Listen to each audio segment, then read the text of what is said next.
Hi everyone, welcome to another edition of Eye on Oshkosh. I'm your host Cheryl Hentz, and something that people may not be aware of is that students in the city of Oshkosh, especially some high school and middle school students, are missing school because they aren't able to get there by way of buses. And this kind of blew my mind a little bit when I first heard about this, because I was always under the assumption, what I think a lot of people are under the assumption of, and that's that there's busing, there's school buses, the big yellow school buses that we see day in and day out.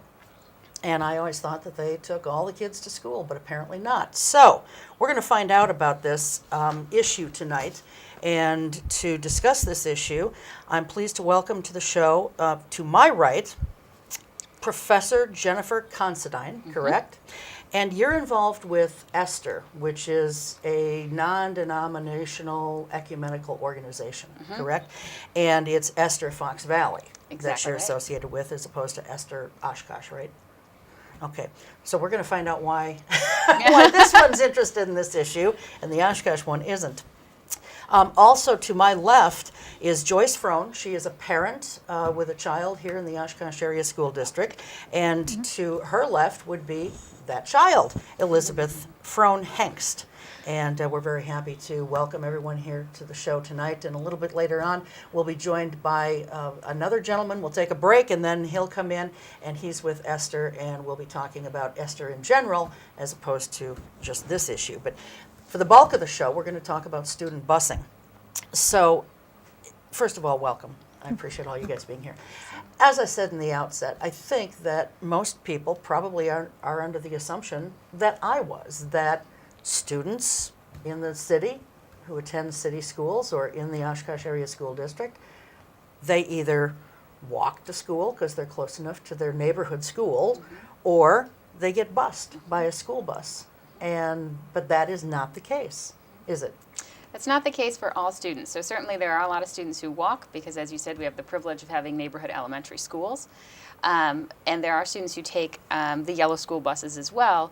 But there's this state law called the city option, actually. And what the city option means is that in any city where there's a common carrier that does public transit, such as Go Transit, the school district doesn't have to provide transportation to kids no matter how far away from school they live. So typically, the school district has to provide transportation to any student that lives more than 2 miles from school or has to cross a dangerous or hazardous roadway like crossing Highway 41.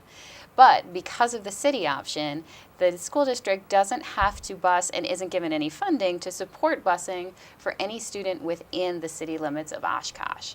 So for elementary school students, typically they're within a 2-mile radius of their schools anyway. But since we only have 2 high schools and only 5 middle schools, that means we often have a lot of high school students and middle school students who are relying on public transportation to get to and from school. Okay. How many students are there in the Oshkosh Area School District that are enrolled? So there's approximately 10,000 students enrolled in the Oshkosh Area School District. And of those, how many are bused to school? So I'm not sure of the exact number for how many are bused by the school district busing. The yellow buses. The yellow buses, Cobusin. yeah. I'm not sure about the number of the Cobusin buses. I can give you a pretty good number for those that are using Go Transit. And Go Transit, we estimate that at least 400 students are regularly using Go Transit to get to and from school.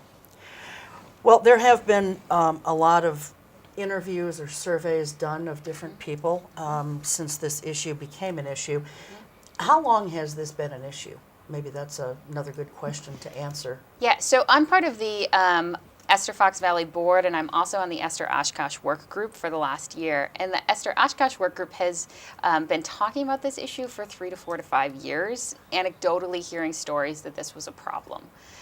So it's had several years. In the last year, we've really concentrated on going to the middle school and the high school principals and social workers and interviewing them and finding out their perception of the problem. And then, as you talked about, we did a survey with 700 high school students as well. Okay. So it was ESTHER Fox Valley that did the surveys or the questionnaires or whatever you want to call it? ESTHER Oshkosh is a work group that's part of ESTHER Fox Valley. So it's the same organization, just a work group that's part of it. So they are sort of involved in this as Absolutely. well? Okay. Absolutely. All right.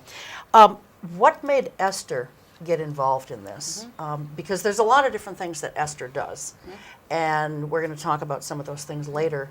And certainly I've had people on the show over the years from ESTHER.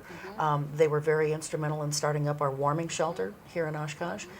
They're involved in prison efforts, which I've had sisters on the show talking about that, I think 2 or 3 times over the years.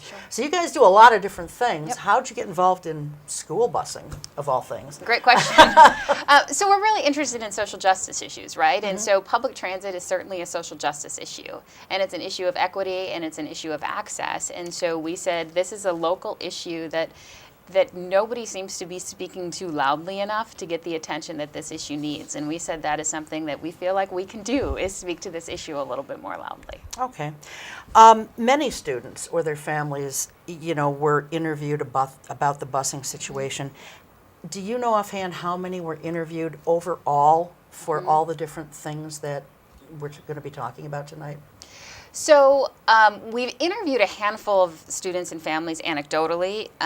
We have the formal interviews that we've done have been with every single middle school and high school principal. And they were concerned enough that when we contacted them and asked them to talk about this issue, they said, let me bring in my social workers and my guidance counselors, because if somebody can solve this problem, they're going to make a huge difference in the schools.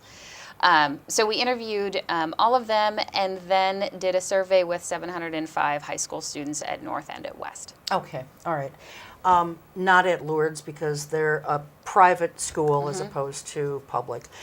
Just wanted to make that distinction. So this city option legislation, I guess we'll call it for lack of a better word, how long has that been on the books? I believe it's been on the books since the 1990s. So this potentially could have been a problem for a very long time. Absolutely.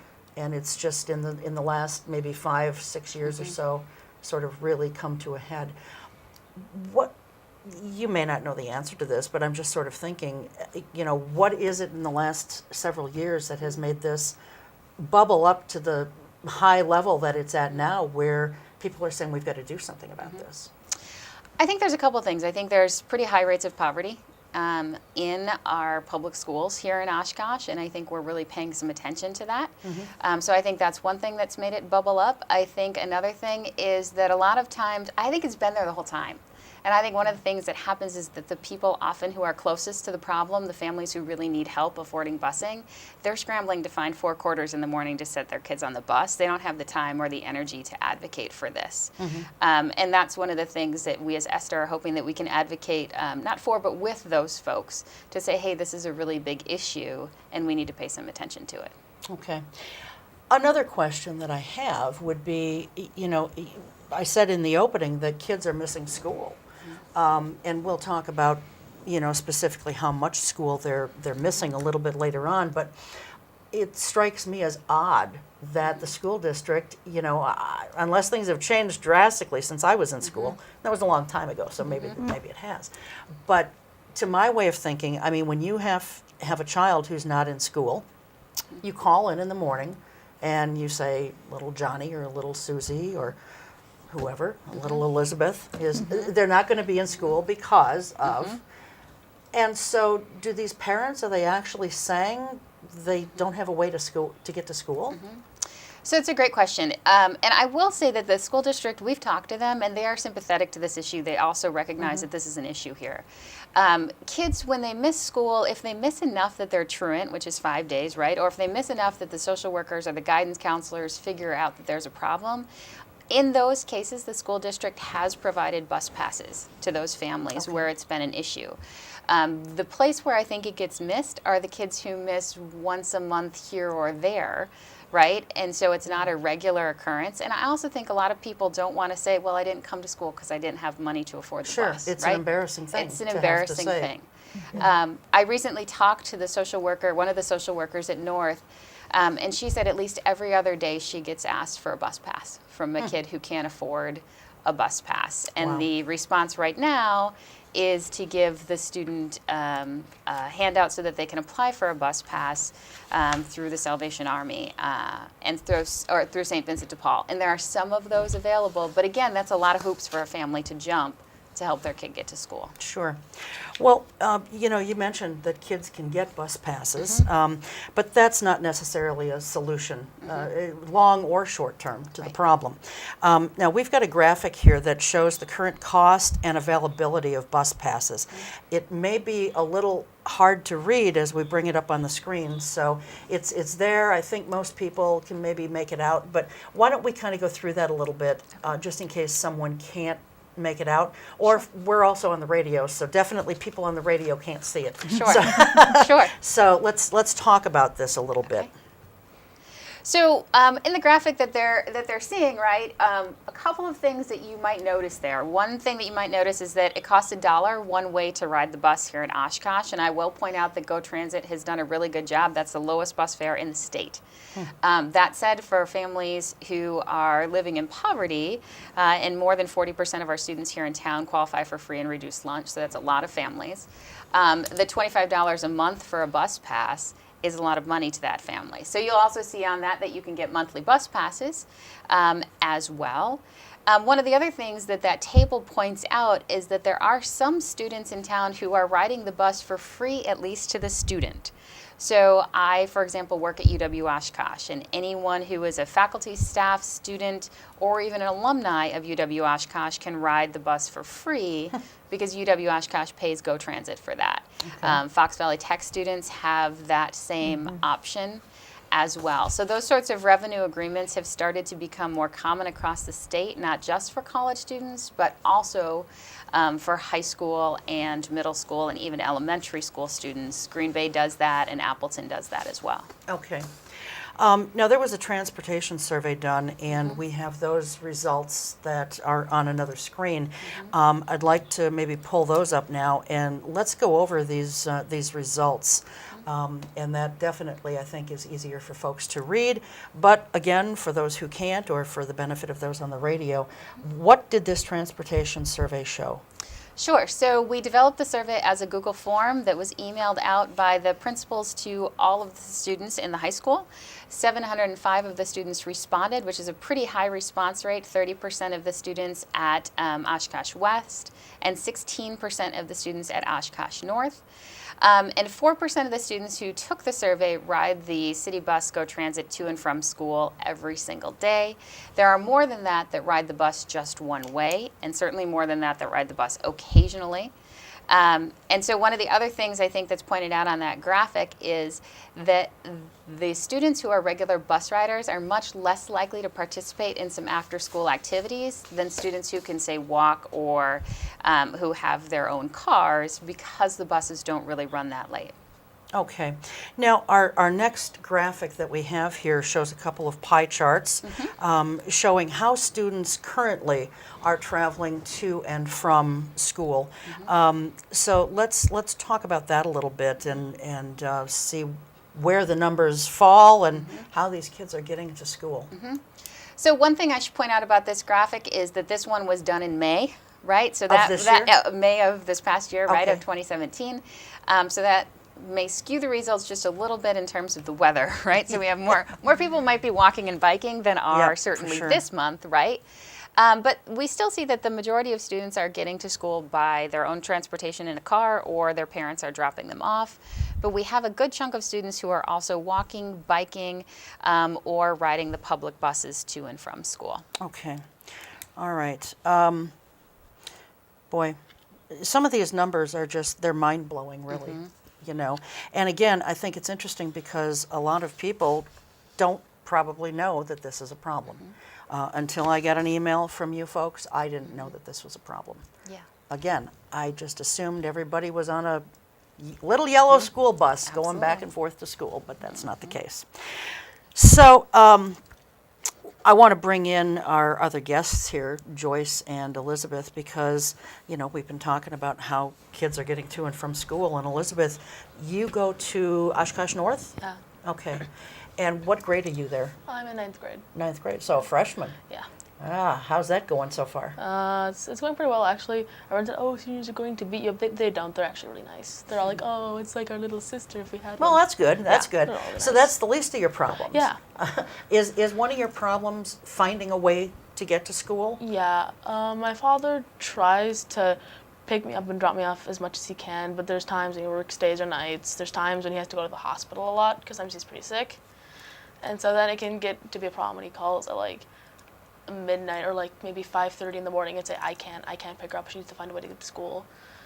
And I knew it was going to be a problem the very first day of school when he called and said that he was going to have an MRI and that he couldn't get me to school. So I had to quick change my entire first day of school outfit and bike there, which almost made me late for the first day of school, which is not good.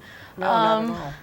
And then I was like, this might work. I mean, but I didn't realize it could keep being a problem, and to the point where I don't find it comfortable going out and riding my bike in December, and walking can take, depending on traffic, can take between 20 and 40 minutes. So. And you live in the city limits, Yes. so that's why you don't qualify for the yellow school buses. No. Okay, all right. So Joyce, you're her mom, Yep. and you don't drive, so No. it does fall on your husband Yep. when he can. And so it is, how big of a problem is this for your Well, family? For us, he normally makes it, but I mean, my husband does have health issues, and also he works a night job, so if he's going to be working, sometimes emergencies come up at work. One time the emergency was that the washing machine they used at work had erupted all over the floor, and That's a problem. Yeah, especially when it's an industrial-sized washing machine. That makes a Yes. mess. Yeah. So then it can be late at night. I get a call saying, and at 10, 11 o'clock on a Sunday night, you don't always even remember. You have to remember to keep money in the house, cash, change, because I have to make sure she has the money to get there. Sure. And So if I'm hearing you correctly, it's a big problem, and Yeah. you're always having to plan ahead mm-hmm. just in case Just something in happens. case, yeah. And it makes me feel kind of bad about the parents that have more than one kid on the Yeah. bus. That can add up really fast. Sure, sure. Well, if we're talking $1, $1 a ride. so a ride is it considered round trip? No. No. So No. it's $2 a day. So $2 a day, Yeah. and that adds up. And I know entire families. I know a group of kids who ride the bus, 4 children and like 3 adults. They ride the bus every day. Not all of them have bus passes, and they usually have to take 2 buses because for some reason those kids don't go to their neighborhood elementary school. I don't ask questions. Yeah, yeah. Yeah. Elizabeth, have you missed any school because of not being able to get there? I have not, no. Okay. I have definitely But been you know people late. who have. I know people who have missed school. I know people who, like, their parents both have to get to work at like 6 o'clock. So like, okay, you're on your own for getting to school. They try to scrounge quarters and they just can't find any. They can't walk, and so they have to skip school, not because they want to or because they want to be cool, just because they have no choice. Right, right. I've known parents that had to call to have their kid picked up by a cab because otherwise you'd have to get up at 6:30 in the morning Mm-hmm. to get on the bus. Well, and a cab they is even both- more and expensive they both than a bus. work, and they both had to leave for work early, and Mm-hmm. they said there's no way. They also didn't quite trust him to, he's only in junior high at the time. So they called a cab. I mean, that's Yeah. that gets really expensive very Well, fast. yeah. I mean, I don't know what cab costs these days, but from somewhere in the inner city to one of the 2 high schools, it's at least a 5 to 10 minute ride. Yeah. So yeah, it would be much easier to find 8 quarters Yeah. or find 4 to get Yeah. there and then figure out how to get home. I mean, I'm just trying to think. So you live in the city. Are there kids who live near you where you could like car share? No. No. But there are kids who are really nice who go to North. Like, I remember one of my friends when my dad texted me in the middle of lunch saying, I have another doctor's issue. I'll see you in 2 days. And I mean, he said it nicer, but, And so I was like, okay, I don't have any way to get home. And so I talked to my friend, and she said, I have $5, go to the bank and the school, and you'll get 5 ones, and I'll get you $1 to go on the bus. It was getting to the point, I know kids who have to go to their own teachers, to principals, to, their friends, to try and get money to get home. And that's like the most awkward situation, going, oh, hi, principal, can I have money? Yeah, well, yeah, it is awkward and embarrassing, Yeah. too. Yeah. Very much so. And especially with the social workers, they point out it's hard for kids to admit their families don't have money. Yeah, and there's another graphic that you have shared with me. We don't have it for screen view, but how many students are regularly using public busing? So in the survey that we took, there were 29 students every day, and if you assume that was representative, we probably have at least 150 students taking the bus every day at just the high schools. And that's regular bus users. If you stop by the high school at drop-up or pickup time and talk to social workers, they estimate between 300 to 350 students every day are using Go Transit to get to and from school. Wow. Okay. Well, we do have, and those are the ones that are riding the buses. Yeah. We've got another graphic that we can pull up, and this shows some of the reasons why students are not riding the buses to school. So for those who can't see it or who are listening to us on the radio, let's talk about what some of the reasons are why kids aren't riding the Go Transit. Sure. So the biggest reason students don't ride Go Transit is that they have other transportation, but there are a lot of other reasons in addition to that. So many students don't know how to ride the bus. There's a handful of students who are afraid of riding the bus, so they've never navigated the bus system themselves. Some students don't ride it because the bus system just doesn't meet their needs, so it doesn't go to where they need to go. Or it takes a long time to get there. So clearly they've tried to ride it, they've tried to figure it out, and it just doesn't meet their needs. So there's a wide range of responses there. One of the things that we at ESTHER have advocated and have talked to Go Transit about, and they support this idea, is that a revenue agreement would also give us the opportunity to do some education. And I think as we're thinking about, in particular, high school students who are moving and going off to college or traveling, just the ability to navigate a public transit system is a great lifelong skill for students to have, and I think these numbers show that we need to give them that skill. What would a revenue agreement look like, and who would that be with?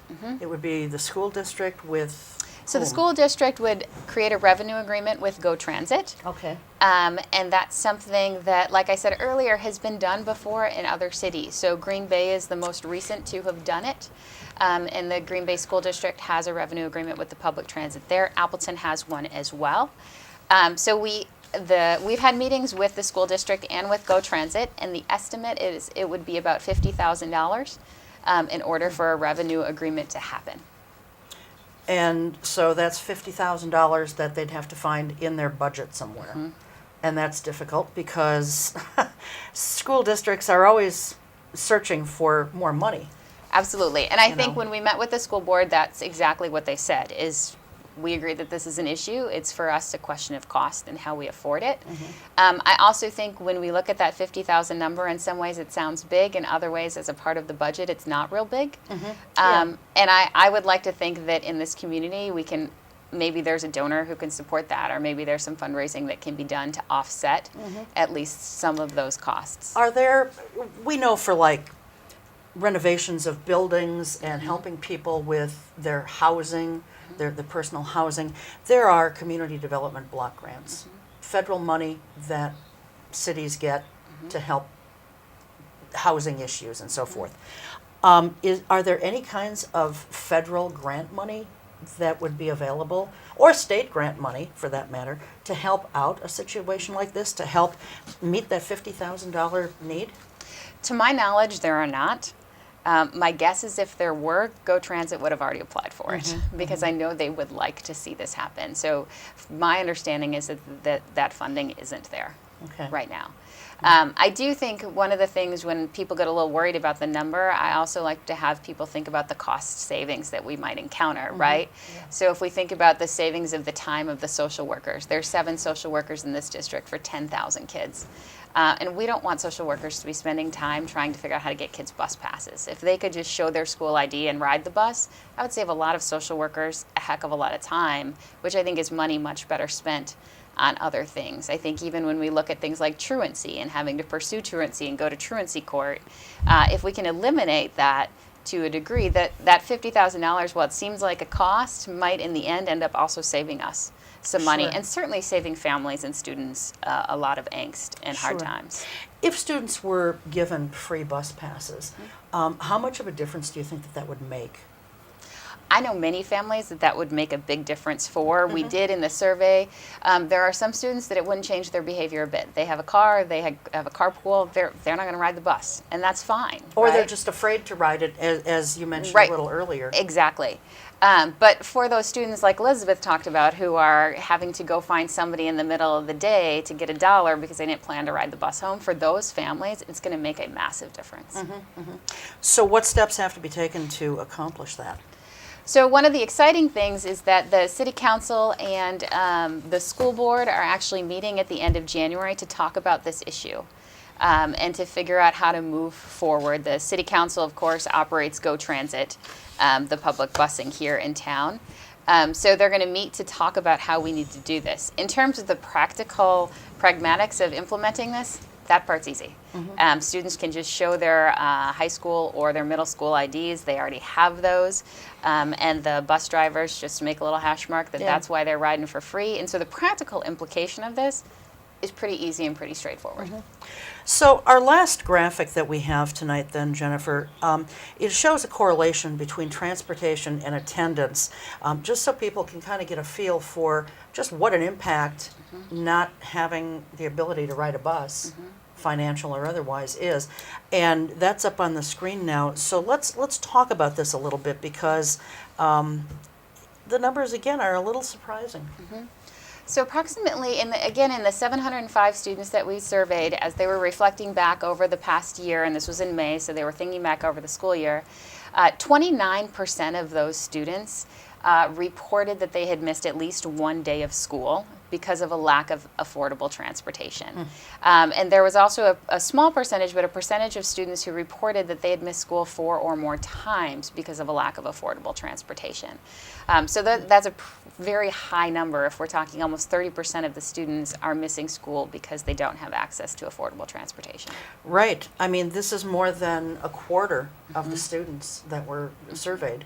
Absolutely. And that's not acceptable. I agree. I mean, in a day and age when we as a society are doing pretty well for ourselves, this, to have a quarter of your students missing school, I don't care if it's 1 time or 10 times, it's not acceptable.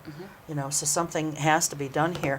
I would like to think that not getting to school because of adequate transportation causes a lot of angst for kids, for parents, for teachers too, I would think. You know, I mean, as a society, I think we should be concerned about this, because it's all about, Elizabeth, you're our next generation, right? And so if kids are missing school, that's affecting their grades, that's affecting everything. It all falls in line.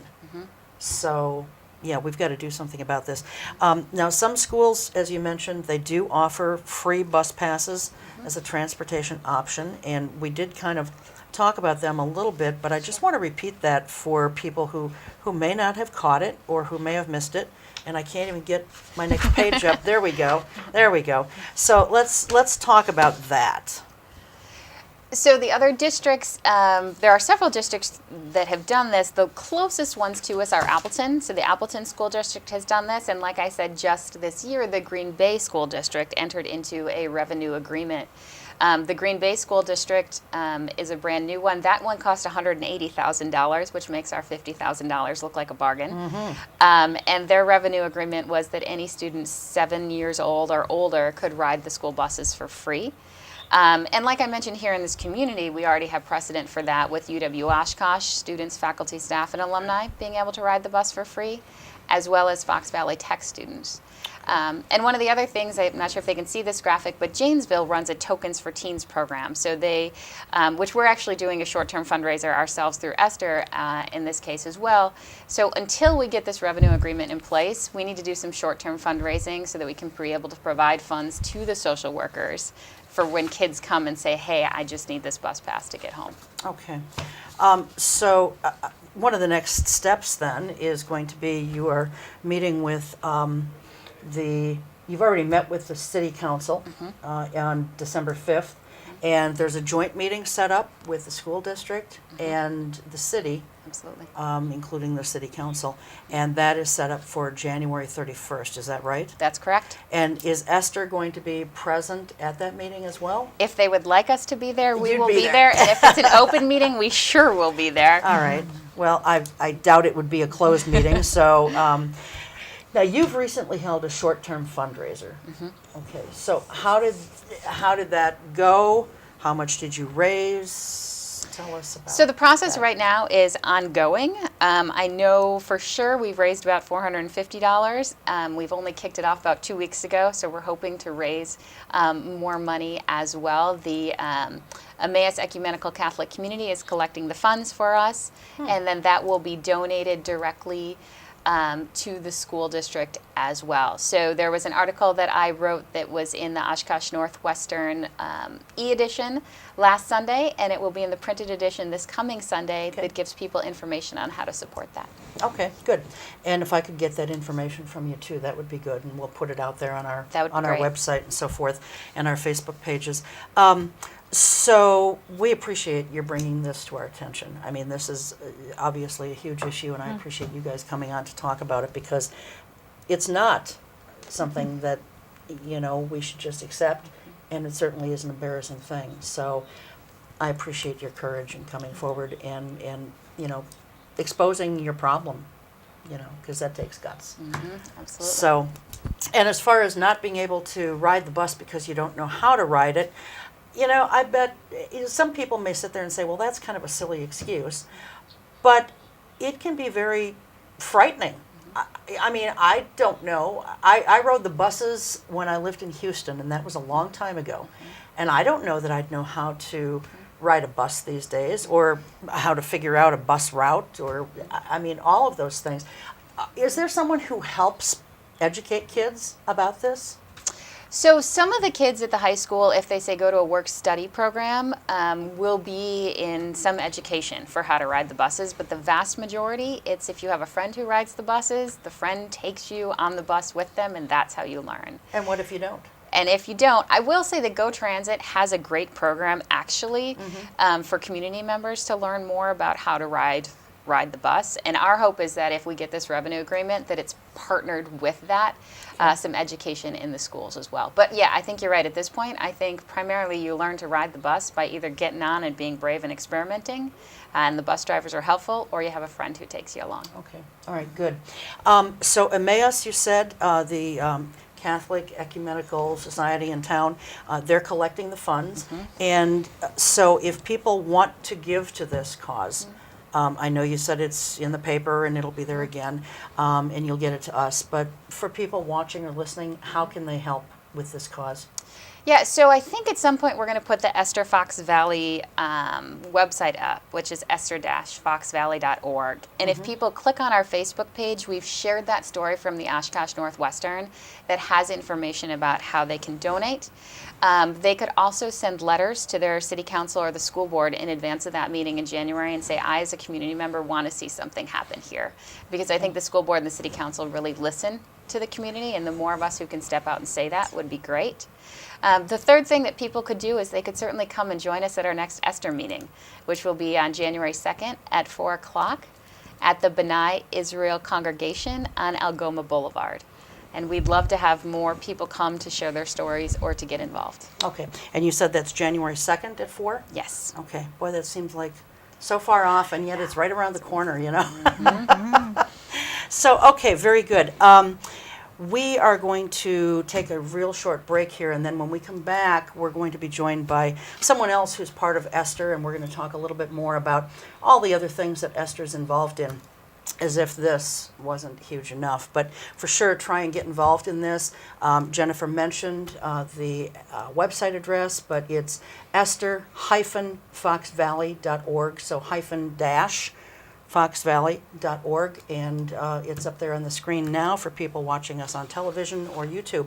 So we'll take a short break, and we will be right back. If you have expired or unused medication, don't flush it, pour it down the drain, or toss it in the trash. Safely dispose of unwanted or expired medications at the drug drop box located inside the Oshkosh Police Department. It's convenient and anonymous, safe and secure, and it's open to everyone 24/7. Drop off your prescriptions, over-the-counter drugs, pet meds, and more. Keep drugs out of the reach of children and out of our water supply. Dispose of unwanted or expired medications at the drug drop box. For more information, visit the Oshkosh Police Department website at oshkoshpd.com. Looking to give back to the community? Want to help fight hunger in the Oshkosh area? You can by donating food, your time, or your money. The Oshkosh Area Community Pantry needs more than 250 volunteers to operate and can always use new faces to help with a wide variety of tasks. The pantry cannot do it without you. Please consider helping fight hunger in Oshkosh. For more information, visit us online at oacptoday.org. That's oacptoday.org. It's not just what you say, it's how you say it. It's said that a narrow vision is divisive, a broad vision expansive, but a divine vision is all-inclusive. Welcome all groups of citizens working for the greater good of the community. Speak your piece and be inclusive. The Oshkosh Civility Project is a community-based effort. More information at oshkoshcivilityproject.org.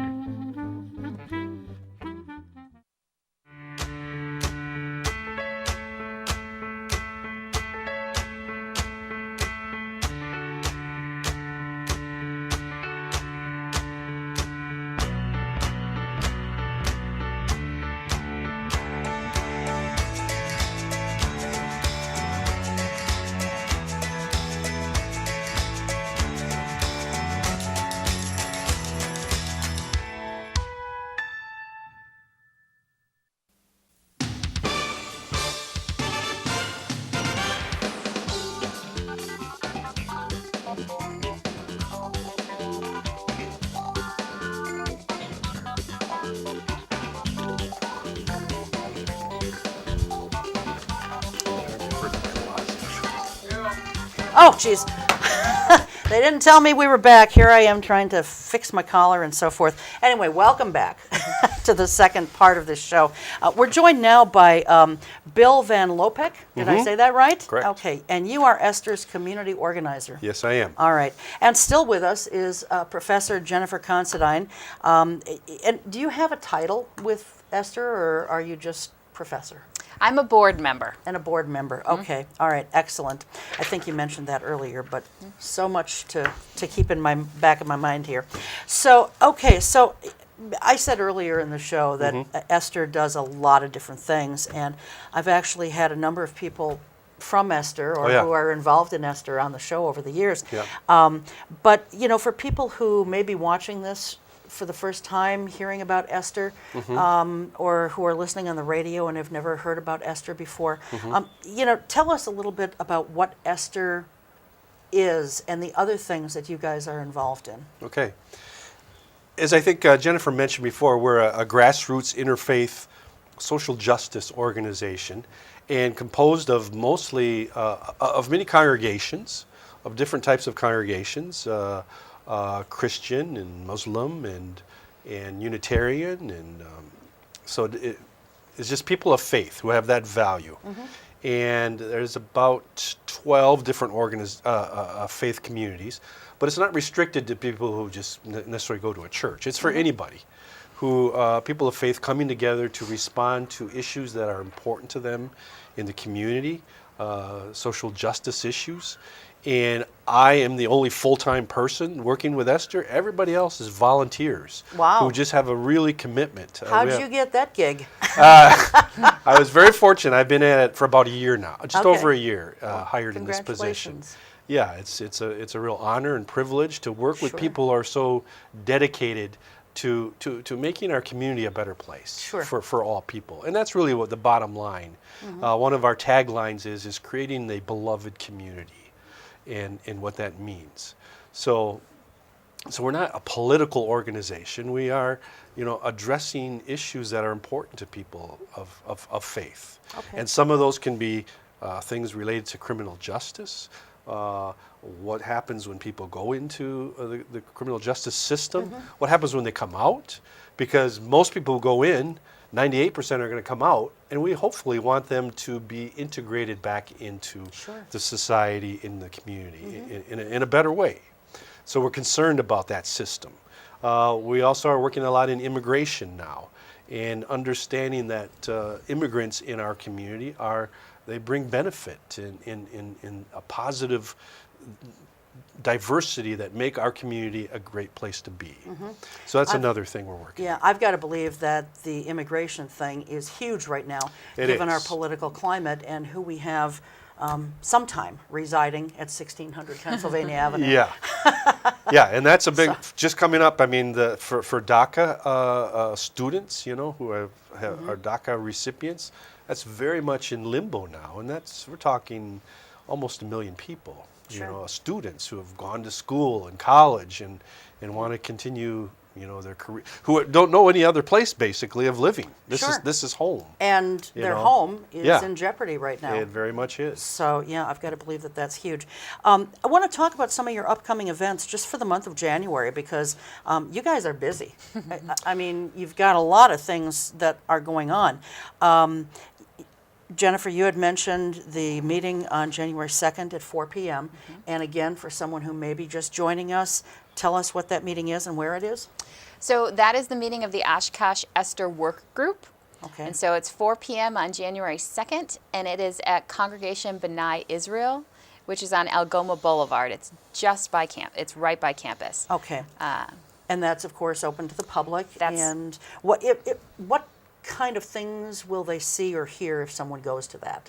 Sure. So at that meeting, there's usually a small group of 8 to 10 of us, sometimes up to 20 of us, and really we have some conversations about what are the issues going on in our community. And right now we're really talking a lot about what are the actions that we as a community organization can take to get some change on this busing issue. Okay. All right. Good. And then there's a 6 days after that, on January 8th, there is the ESTHER Prison Reform Task Force. And as I've mentioned a couple times, we've had some sisters on the show who work with ESTHER on this prison reform. I can't remember the original campaign. Was it 11 by 11 by 15. 11 by 15, yep. yeah. I was going to say 2015, but Yeah. same difference either Yeah. way. And that is a couple of years in the rearview mirror here. So is this part of that? It's a continuation of that, Okay. of the issues regarding prison reform, and some of the things. That group meets monthly. All these groups, these task forces, meet monthly, and the best way to learn about it is just going on our website and seeing where they meet and what time they meet. But anybody is welcome to come to those. Okay. So the prison reform has a certain set of issues that they are working on.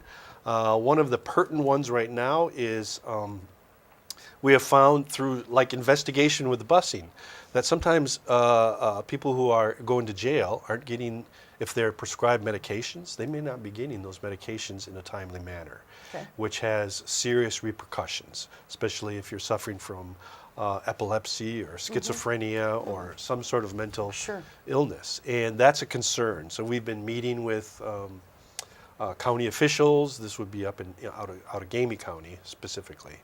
So that's another thing.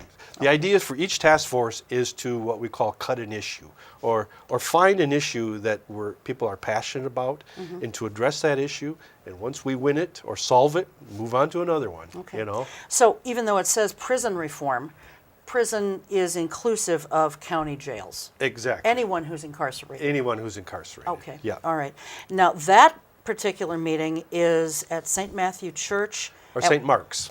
St. Mark's. Yeah, St. Mark's. Okay. I took this right off your website. So That's not good. that's not good. St. Mark's in Neenah. In Neenah. Yeah. Okay. Yeah. your website says St. Matthew Church on Matthew Street in Green Bay. So St. Mark's in Neenah. Okay. Well, for my viewing audience or listening audience, that's Just go to our website. closer. Yeah, well, No, we'll have to check it'll it. have to be Yeah. fixed. We'll talk to our website. we'll talk to our we'll talk to our website. website guy tonight, and we'll get that fixed for you all. Okay, and then the very next night is your immigration task force. Yeah. And tell us a little about, I mean, you already kind of did, but zone in on that a little bit more if you would. The Immigration Task Force, they are involved in a number of things. They have one thing that they've spent a lot of time is called the Latino Simulation, which is an activity that is available to churches and schools, and it's called Walk in Our Shoes, which is sort of immerse yourself in the day and life of someone who is maybe not have all their papers in order, or a Latino experience. Sure. And that's been done throughout the state. So it's refining that and looking at it. That's part of that task force does. They're also looking at the whole issue of sanctuary and what that means. Like and sanctuary cities? sanctuary Oh, cities or okay. sanctuary churches. Okay. And what does that mean?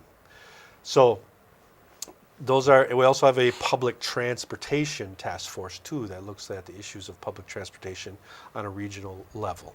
Our Okay, people- so it goes another great step beyond just the school busing Exactly, issue. yep. Okay. Yep. How do we get more money, basically, into places like Go Transit, who said we'd love to Yeah. do these things, but we're hand-tied by the amount of money we may not get from the state. Yeah. So we have advocates that are also, looking at the statewide budget. It just seems to me that when we can offer, I don't know who pays for it, if the bars pay for it or whoever, but if we can offer people who have been out celebrating whatever, or just drinking in bars, and we can find a way to pay for them to have free rides home, so that they're not driving drunk, or under any kind of influence. It seems to me we ought to be able to find ways to pay for kids to get to school or to help solve these global, I say global in the regional sense, but these transportation issues as a whole. Yeah. And that really goes at the underlying value. We always seem to find money for highways. And roundabouts. And roundabouts, which are very expensive. So it's a matter of where our priorities are. Yeah. And that really comes down from the state budget. Sure, of course it does. And so do you have a task force that specifically works with our volunteers, works with our lawmakers? Yeah. We meet regularly with our lawmakers and say this. They're concerned citizens, and there's usually with the lawmakers that are part of your district that you live in. That works best, saying Sure. these are things we're concerned about, and those lawmakers appreciate that kind of input because sometimes they don't get as much input as we think they do. Yeah, although, when I get very involved politically and I write letters or send emails or whatever to politicians. And what's frustrating is you always get the same boilerplate standard response back. And at the end of the day, I sometimes scratch my head and wonder, do they even care what their constituents are saying? And I don't think I'm unique or special in that feeling. I think that a lot of people feel that way, and I think that's one reason why a lot of people may not even go to the polls and vote, because it just seems like it's such a desperate thing that we're just not ever going to get things changed, and so why bother trying? And by God, guys, I'm still in there fighting, I'm still trying, but it wears you down after a while when you just see the same stuff happening with our lawmakers and our politicians day in and day out. And I'm not talking about local politicians. I'm talking about state and federal. Well, we can give you incidences, if we had more time, where actually we've made a difference. They've changed their mind on certain things. We had a state legislator here in this area, Representative Straw, approach us and say, I have an idea to help keep people out of jail. Could we have a press conference and talk about that? So we said, sure, we agree with you on that. Now, unfortunately, his idea hasn't been put into action yet, but he saw us as an advocate and as ally. Okay. And Well, and that's we very love good. that. And so, does he plan to bring his Yeah. idea forward in Forward the way again. of some kind of a resolution? Yeah, or, yeah. Okay. He was concerned about the amount of people who will be going to jail because of OWIs. And he said we need to have better treatment programs rather than just putting people in jail. That's not going to solve your alcoholism. They have to have very intensive treatment programs. And that's what we believe too. We want more money for treatment. We're not about just opening up all jails and prisons, but people have to be addressed. Their substance abuse issues need to be addressed. So treatment instead of jail is one of our top priorities that we have. Right. No, I agree that they have to get some help. But, we just saw in the news in the last week or so a person who was, they were pulled over for something incidental. I can't remember what it was. But as it turned out, they were driving drunk, and it was their 12th offense. Yeah. And so I'm thinking, this is a person, I'm sorry, we have to do something differently to A, get these people some help, but B, when they're not going to get help or they can't seem to stay off the bottle, then they need to be incarcerated, and sooner than your 12th offense. That's a little ridiculous. And all the hundreds of people that in those 12 times, and those are the 12 times that they've been caught,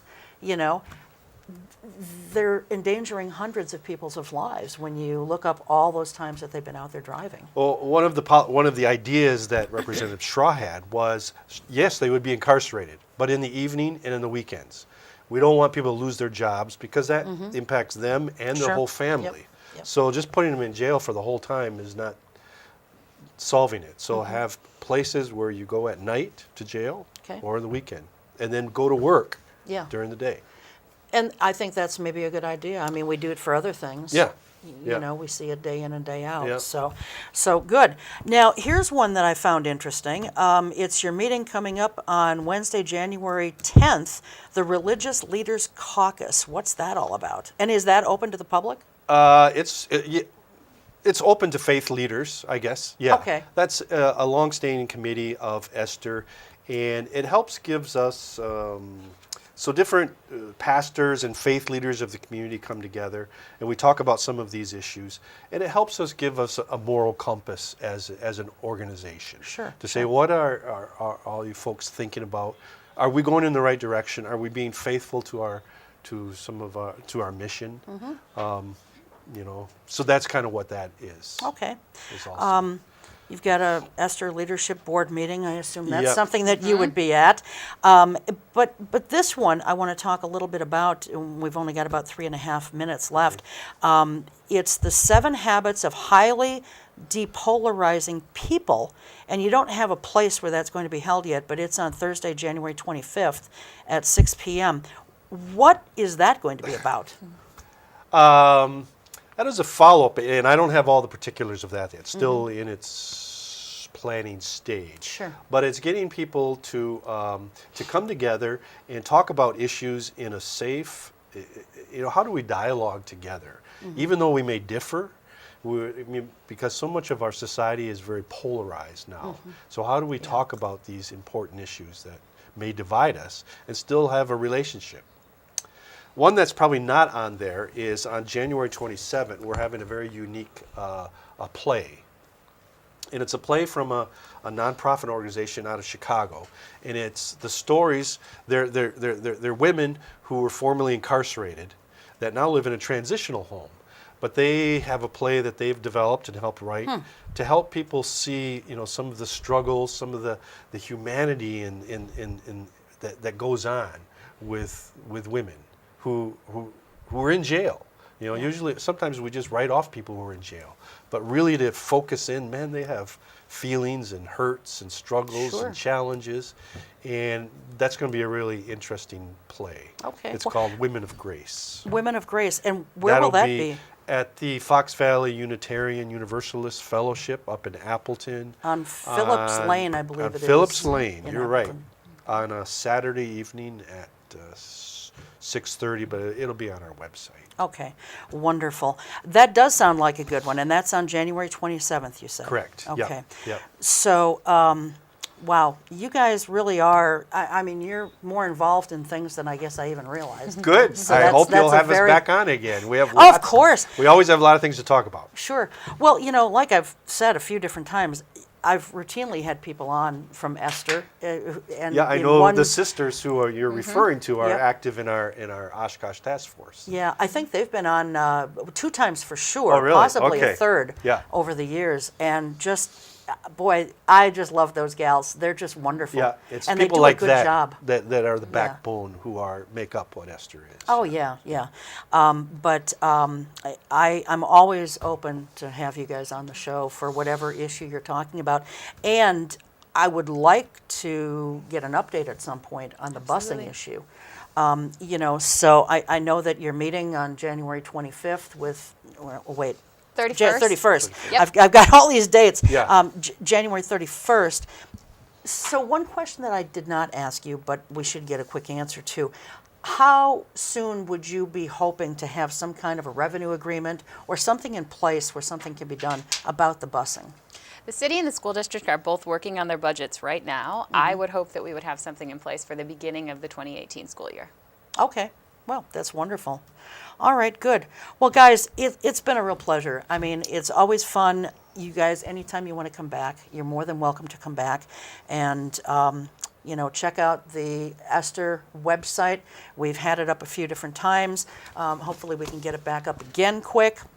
But it is ESTHER-foxvalley.org if you're listening to us on the radio. So thank you very much. Thank you, Appreciate it Cheryl. so much. Yeah. I also want to thank the crew and you, of course. And one other thing I want to briefly mention, we're looking for volunteers here at Ion Oshkosh.